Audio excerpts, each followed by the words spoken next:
You probably know it. There's an old Chinese saying, give a man a fish and you feed him for a day. Teach a man to fish and you feed him for a lifetime. Well, this proverb could not be more relevant today. Since 2010, Solar Sisters has helped women in Africa build businesses and become entrepreneurs. Viewers, Ndiho has our report. Jina langu naitwa Krisensia Joseph Shoki. Ni mjasiriamali wa Solar Sister kwa eneo la Karatu. Sometimes all people need is a literal head start, not a handout. Unlike most non-profit organizations, Solar Sisters' business model is unique. They help women in poor and remote parts of Africa start small businesses, earn a living by selling products such as solar lamps, mobile phone chargers, and fuel-efficient stoves. Ndiho is the co-founder of Solar Sisters, a Washington, D.C.-based non-profit working in Africa. We work with communities all over Tanzania, Nigeria, and Uganda. And when we go to a community, we introduce Solar Sisters business opportunity to the community leaders.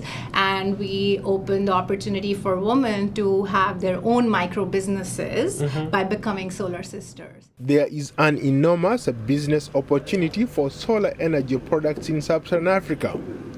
Women entrepreneurs in some of the poorest and most remote communities are taking advantage of the sun. Misra says investing in women is not only the right thing to do, but also the smart thing to do. Most of the people are still not realizing that the largest untapped renewable energy source in the world is woman power.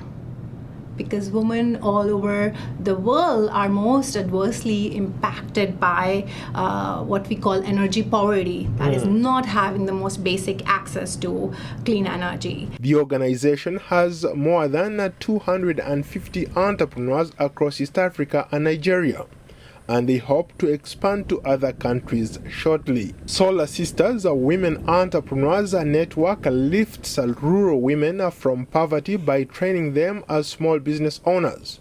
Instead of receiving loans to start a business, women invest their own money, and they are empowered with the knowledge and skills to run a small business. We started with 10 women in 2010, and now we have a network of more than 2,400 women in Uganda, in Nigeria, and in Tanzania. And we have, in this time, brought clean energy to more than 800,000 people who can now have light for studying, light for household chores at night. Women have additional income. Girls can feel safe when they're going out at night. For example, as night falls, life comes to a halt for millions of people in remote villages.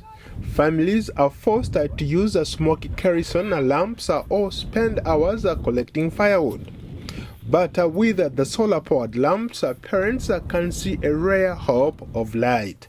We have continued to grow, and our aim is to scale this more, so more people in communities across Africa and rest of the world can really adopt our model and look at women not as victims of not having energy, but really change makers in their communities. Despite years of robust growth, Misra says there is still room for growth and that the non-profit is not without its challenges. Ndiho, VOA News, Washington.